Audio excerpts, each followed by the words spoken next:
Alayo, Idile Alayo, Idile Tologo, Oluwa ni mo fẹ́.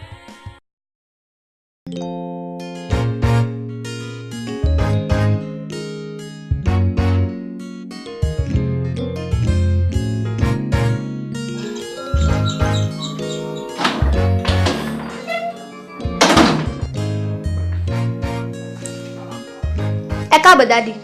And kí ló dé tẹ́tí sùn? Ẹ pa TV yẹn kẹ́ wọlé lọ. Okay, sir.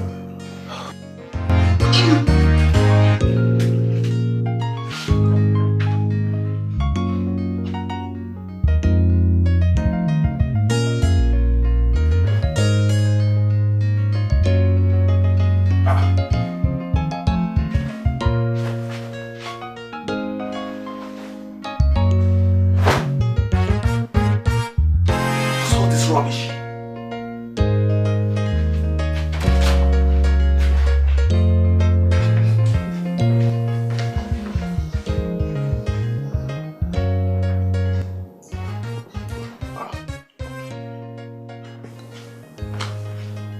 Mommy, Ida. All in the kitchen.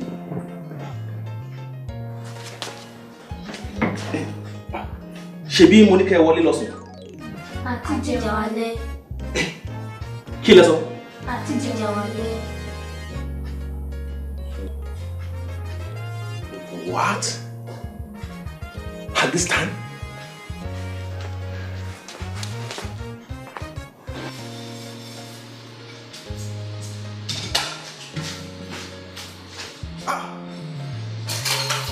Obìnrin, kí ni gbogbo nonsense yìí gan? Kí ló dé tó ti bá mi fọ aṣọ tí màá wọ̀ lọ sí ọ́fíìsì lọ́la? Bẹ́ẹ̀ ni kí? Kí ló dé tó ń jẹun alẹ́ òtí rẹ̀ rí at this time? Báwo làwọn ọmọ òtí ní jẹun ní 9 p.m. for God's sake? Wo obìnrin? Ọlọ́run máa wá. Bẹ́ẹ̀ sọ fún mi, kí ló ti ń ṣe nílé látàárọ̀? Kí ló ti ń ṣe? Sọ fún mi. Ìbéèrè tẹ̀bi mi ti kù. I cannot answer all those questions now. Please, I'm busy. Busy? Ojú yín ò ṣàfọ́, inú ni mò ń dá lọ́wọ́ yìí. Àmàdáre nílé. Look, fún ọ̀rọ̀ tó sọ yẹn, you are very, very, very, very stupid. Ó máa bàjẹ́ o. Èmi lọ́kọ ẹ nínú ilé, I'm your husband. Ẹ ṣọ́ pé ẹ need the big boards, posters, or handbills to tell the whole world, not me alone, that you are the husband in this house. No, Jesus Christ. Look, it is now so obvious. Wait, Mama no be alone. Go quiet today, Mama. Mo ti máa ń sọ fún yín kẹ́ má máa dárúkọ ìyá mi mọ́.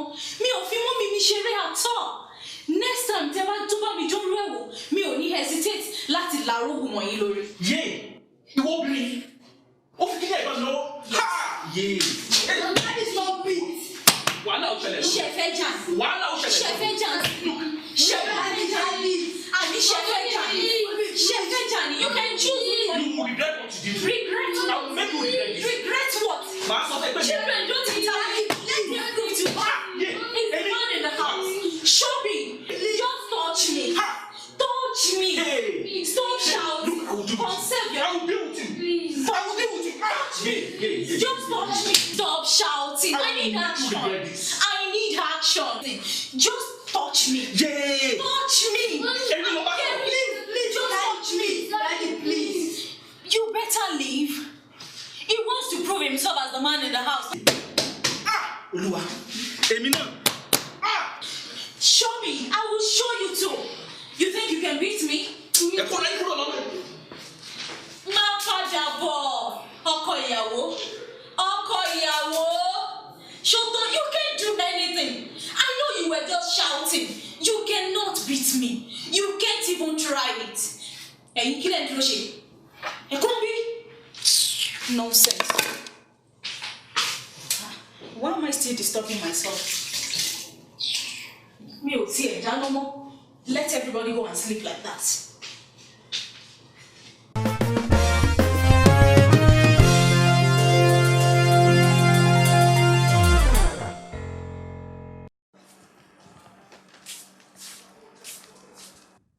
Good morning, ma. Hey. Ife, Grace, how are you? Fine. Brother Moses. Mr. Roland, ẹ káàárọ̀. Ẹ káàárọ̀. Báwo weekend yín? We thank God. Adẹ̀kú sinmi àná. Ẹ wo ìsinmi nìyẹn o. Ẹ káàárọ̀ sir. Madam. Ẹ káàárọ̀. Ẹ ṣé. We thank God. Ẹ̀yin ọmọ yá we are late already. Ẹ ní lọ bí kankan lẹ́yìn tí ẹ bá fún mi lówó tí mo sọ. Madam. Madam. Please, I'm sorry. Mind your own business. This is our own family issue. My dear, ẹ jẹ́ ká lọ.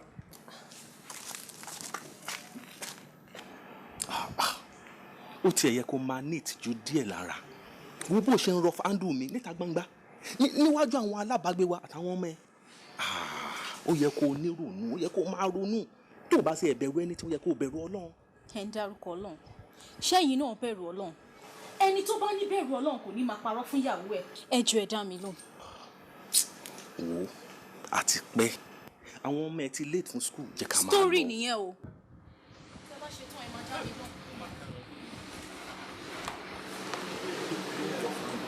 I have a very important meeting in the office. It's up, my dear. Tí mo bá dé láti ọ́fíìsì máa dá ẹ lóhùn ṣùgbọ́n.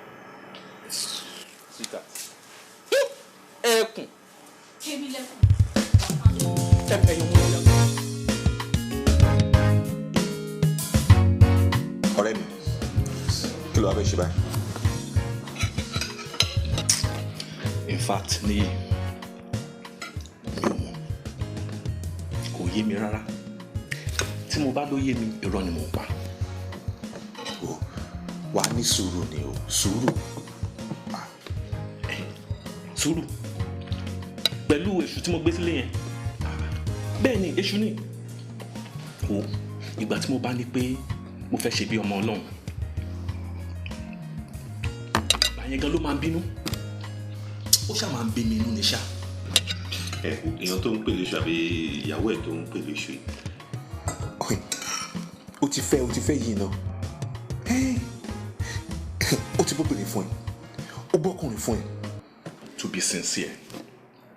Ó wo èmi náà kémi náà ní àlàáfíà nílé mi. I desire it. Ìwọ náà wo Bro Moses neighbor mi. You won't believe pé wọn ò bímọ for the past 8 years. 8 years? Wọ́n ti fẹ́ra wọn. Bẹ́ẹ̀ they've been married for 8 years. Wọn ò sì bímọ. Tó o bá sì rí o lè mọ̀ rárá. Tó o bá rí ìfẹ́ tó wà láàrin àwọn méjèèjì. Mo envy wọn o. They are closely united to Ogari.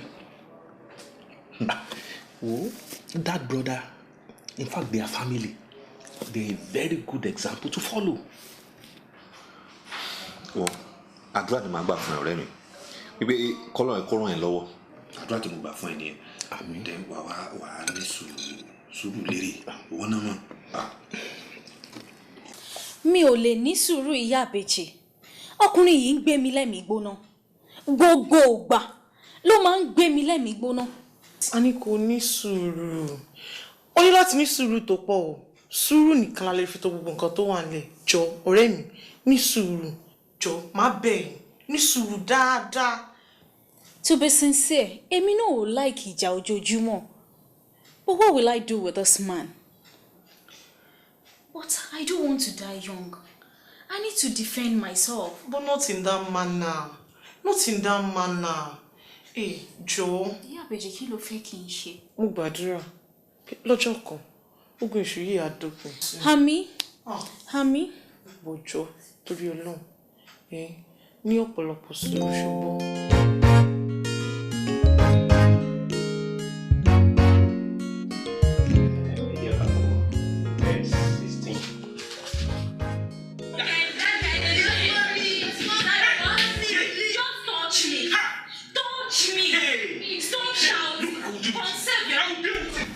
Àwọn pípù yìí tún bẹ̀rẹ̀ wàhálà wọn lálẹ́ yìí. Wọ́n ní kí Kánádì gbé ìròyìn ṣùgbọ́n. Mr. and Mrs. Roland. Ta ló tún fẹ́ ṣe? Àwọn náà ní ilé méjì òkè jáṣà.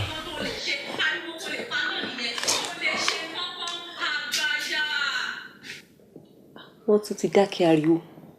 My dear, ẹ jẹ́ ká pray fún wọn. Olúwa ọkàn ọba àti ìjòyè wà ní ọwọ́.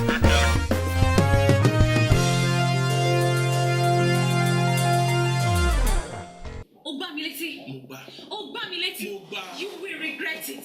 I will do it. You will regret it. You can do nothing. Oh, ní ṣerú ẹ̀. Màá tún tún gbá gan. Ní ṣerú ẹ̀. Mo ní màá tún gbá. Ṣé mo ṣe máa ń ṣe lẹ́yìn nìyẹn? Bẹ́ẹ̀ni. Ṣé mo ṣe máa ń ṣe lẹ́yìn? Ṣé bí ṣé mo ṣe fún ẹ? Obìnrin lẹ́gbẹ̀ẹ́ máa ń gbájà. Ṣé bí mọ́mí ẹ ṣe fún ẹ? Obìnrin lẹ́gbẹ̀ẹ́ máa ń gbá gbájà. Màá tún gbá lẹ́ẹ̀kan sí. Màá tún gbá lẹ́ẹ̀kan sí. Ó gbá mi létí. Ó gbá mi létí. You will regret it. Ẹ dúró náà. Ẹ kò ní sí problem kankan, má wọrí. Ẹ dúró náà. Ẹ má wọrí ní sùúrù.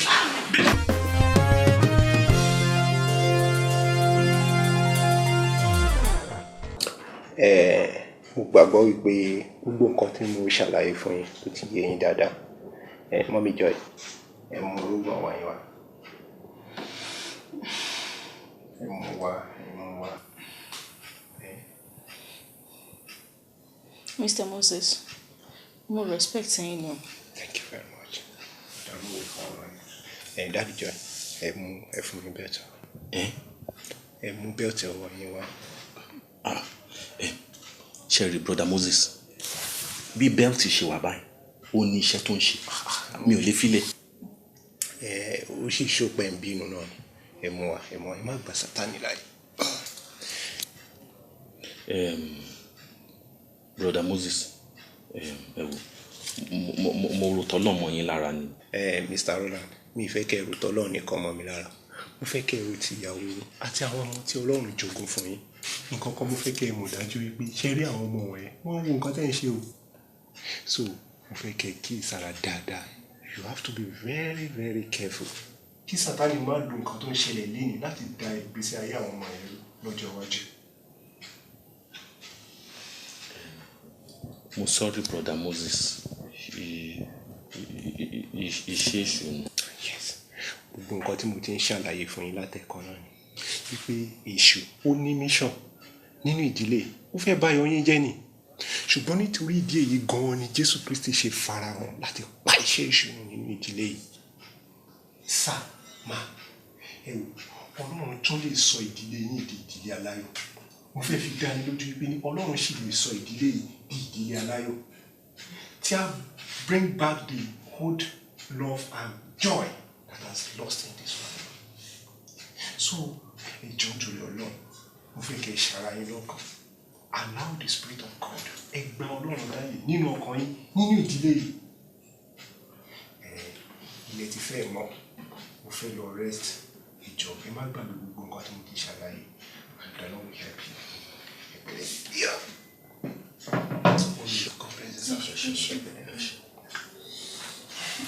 In fact,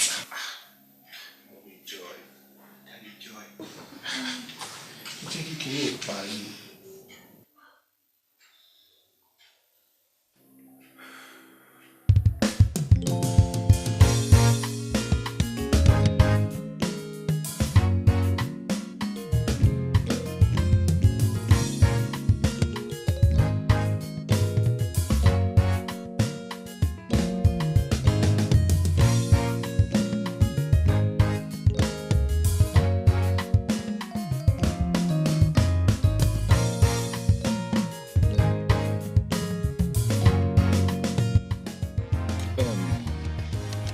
Ladies and gentlemen, ẹ jọ̀ọ́, mo fẹ́ kẹ́ kàwé yín dáadáa.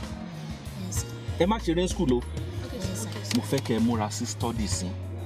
And lẹ́ẹ̀kan sí, ẹ má hùwà bí mọ́mì yín o. You see? Mo fẹ́ kẹ́ dàgbà. Kẹ́ di doctor. Mo fẹ́ kẹ́ di president. Mo fẹ́ kẹ́ di minister. Ṣé gbọ́? Okay, sir. That's very good. And Ife, Sir? I'm sure you want to become a doctor. No, sir.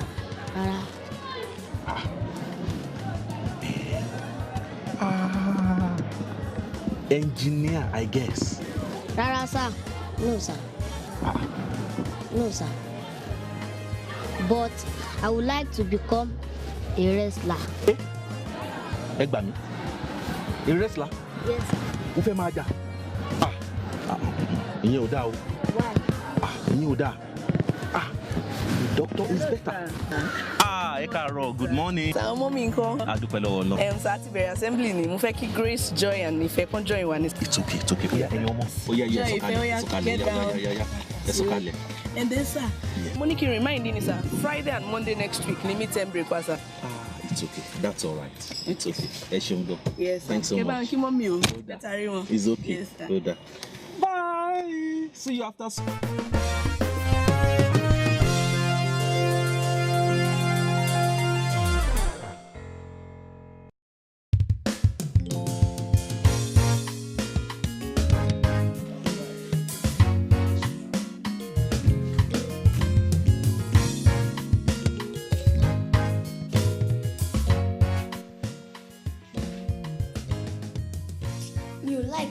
program tó ń ṣe lórí TV. Ìfẹ́, ṣé o mọ ibi tí mọ́mí fi remote pamọ́ sí? Ǹjẹ́ a mọ ibi tó fi sí? Grace, ìwọ ńkọ́? Èmi náà mọ ibi tó wà. Ó dáa tó bá jẹ́ bẹ́ẹ̀, ẹ dẹ̀ jẹ́ ká ṣeré bójúbójú. Mi láìkì yẹn. Mo ti mọ̀ kọ́tà máa ṣe. Ẹ jẹ́ ká ṣeré mọ́mí àti dáàdì. Mọ́mí àti dáàdì, kí ló ń jẹ́ bẹ́ẹ̀? Mo máa wọlé, máa kọ yín, ń bọ̀ wá dúró dè mí.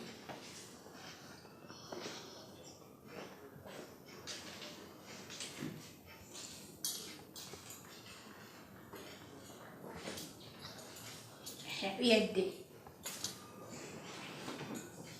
Ìwọ gbà. Ìwọ ni wàá ṣe dáàdì. Nígbà tèmi máa ṣe mọ́mí. Wàá sọ pé màá ná lónìí. Èmi máa sọ pé pa mí lónìí. Ṣorí wọn tẹ wá. Ìwọ ni wàá ṣe Miss Moses. Wàá máa sọ pé ẹ má jà mọ́ o, ẹ má jà mọ́. Ṣó ti gbọ́? Mo ti gbọ́. Ìwọ ló fẹ́ nà mí àbí? Nà mí wò kí n máa rí ẹ. You are very stupid. Èmi mo stupid. Nà mí wò kí n máa rí ẹ. Ẹ má jà mọ́, ẹ má jà mọ́, ẹ má jà mọ́. Ṣé máa ń ṣe máa ń ṣeré ni? Ẹ má jà mọ́. Ẹ má jà mọ́. Ẹ má jà mọ́. Àbúrò ní ṣe Ẹ má jà mọ́. Àbúrò ní. Ẹ má jà mọ́. Àbúrò ní. Kí ló ṣe náà? Kí ni? Ẹ má jà mọ́. Kí ló ṣe náà?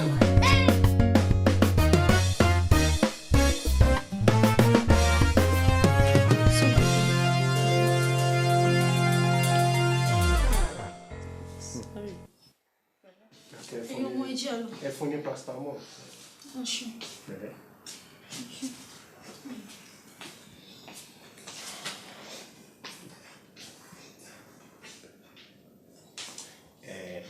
Daddy Joy, mo rò wípé àsìkò ti tó fún yín láti tún ìpinnu yín ṣe kó tó di pé ó máa pẹ́ jù. Ẹ ṣeun, mo dúpẹ́ lọ́wọ́ yín gan.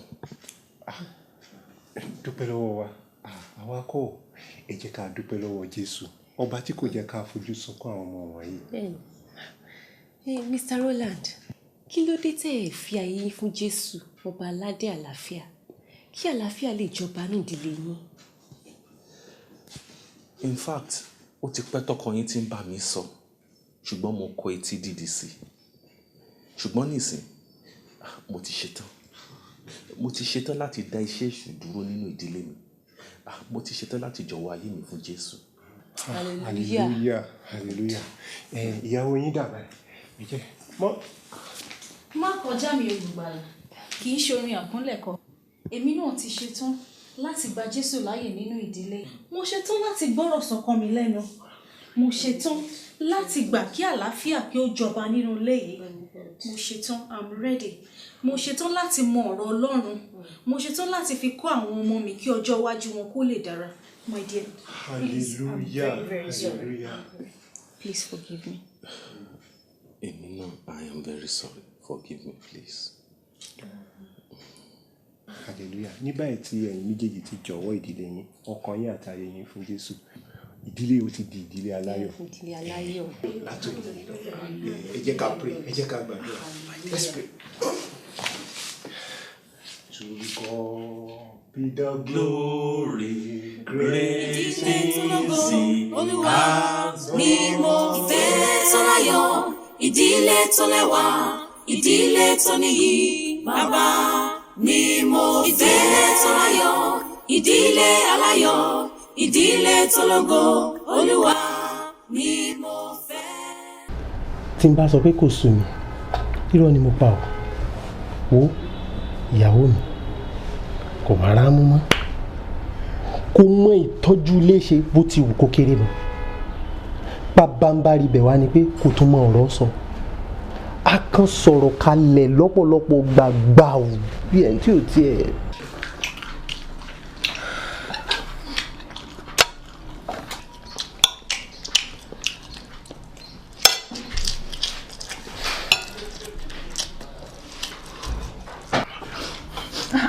Díẹ̀ ẹ tún ti ń pariwo. Ariwo kẹ. Bẹ́ẹ̀ ni ṣé ẹ ti gbàgbé nǹkan tí mo sọ fún yín lánàá. Mo ń pariwo. ń pariwo. Ọ̀nà mi létí.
She know